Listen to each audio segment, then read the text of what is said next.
Here along the Mississippi River between New Orleans and Baton Rouge is an 85-mile stretch of land known as Cancer Alley. For decades, some communities living in this part of Louisiana have reported disproportionately high rates of respiratory diseases and cancer.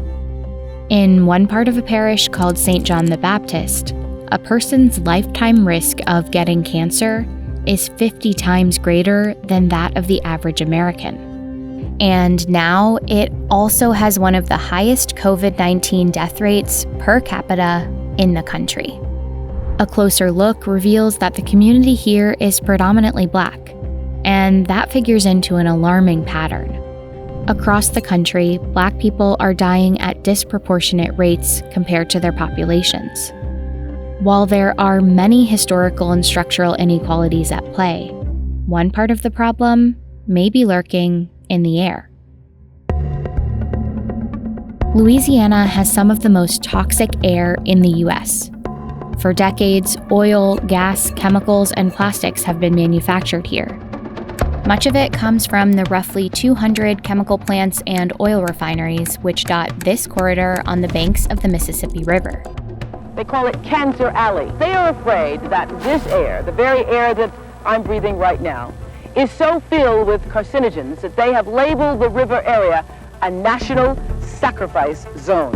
The industry emits dozens of different chemicals that are known to cause cancer, along with something called PM 2.5, which causes fine particle pollution. When exposed to it, these tiny particles, just a fraction of the width of a human hair, can lodge deep in our lungs and bloodstream, and can lead to health problems like heart disease, asthma, and lung cancer. The Environmental Protection Agency's estimates of cancer risk from air toxicity are far higher in this region than much of the rest of the country, and they follow the path of the petrochemical industry. But even within these high-risk areas, here along the Mississippi and across the country, these risks are not distributed equally among communities. One EPA analysis found that Black people are exposed to about 1.5 times more particle pollution than white people. For example, even though St. John the Baptist is 58% Black, the community closest to this chemical plant is 92% Black. It is not a mystery. It is not, voodoo. This is real. That's Robert Bullard, who's been researching urban planning and environmental policy for decades and has written 18 books on it. Because of housing discrimination and because of residential segregation, the history of this country is tied to race and place. Here along Cancer Alley, the history of the communities goes back to slavery. This map shows that the area used to be mostly sugar plantations. After slavery ended, many free Black people stayed in the area and established Black communities on or near plantations like these.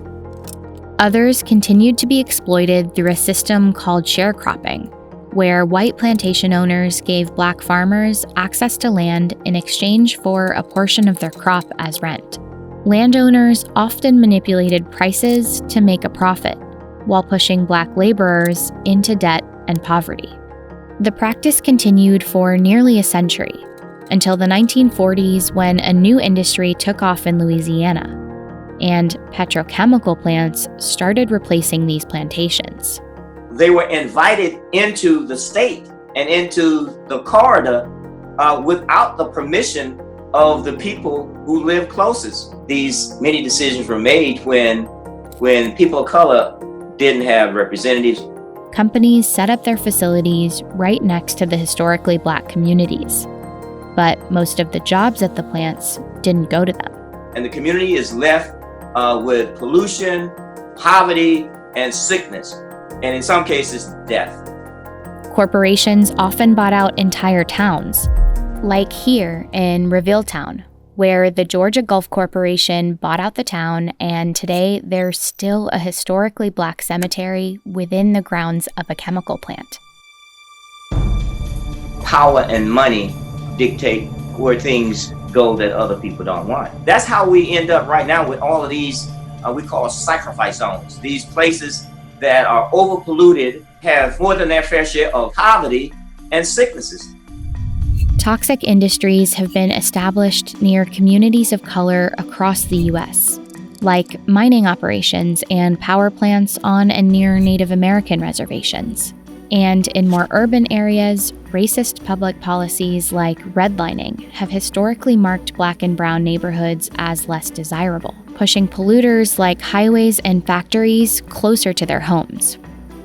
Zip code is still the most potent predictor of health and well-being. You tell me your zip code, I can tell you how healthy you are. And I can tell you what's in your neighborhood and what's not in your neighborhood. One analysis of 8 cities shows residents of historically redlined neighborhoods live with significantly higher levels of air pollution and are more than twice as likely as their peers to visit emergency rooms for asthma today. The research draws a strong connection between history and health, and how even now, 80 years after these maps were drawn, they still play a role in not just where people live, but how healthy they are. All these things converge, and then you get this pandemic. You get this heat-seeking missile that is targeting, that is zeroing in on the most vulnerable community. And when it targets that community, what we end up is a death bomb. The health problems that air pollution exposure can lead to, like heart and respiratory diseases, are the same underlying conditions that can make coronavirus much more dangerous.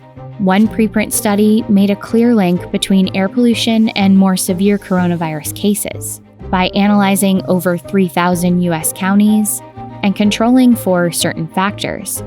They found that counties with higher exposures to air pollution also had higher probabilities of deadly coronavirus cases. In their analysis, a small increase in long-term exposure to air pollution led to a large increase in the COVID-19 death rate. And although we should be cautious with this preliminary data, the findings underscore a possible reason why the coronavirus has been particularly deadly in Black communities. In Louisiana, Black residents make up 32% of the population, but they made up 56% of COVID-19 deaths. And in Michigan, 14% of the population, but 41% of deaths. The coronavirus is actually bringing to the surface what many of us have known for many years. People already have all these underlying conditions because of where they live, because of not having access to healthcare, because not having health insurance, not having, the kinds of things that make people healthy in terms of the built environment. And so it is not surprising. It's disappointing, and it makes you angry. In March, the Trump administration suspended clean air protections across the country. So in Louisiana's Cancer Alley, that means petrochemical facilities will now have no oversight over how much they pollute.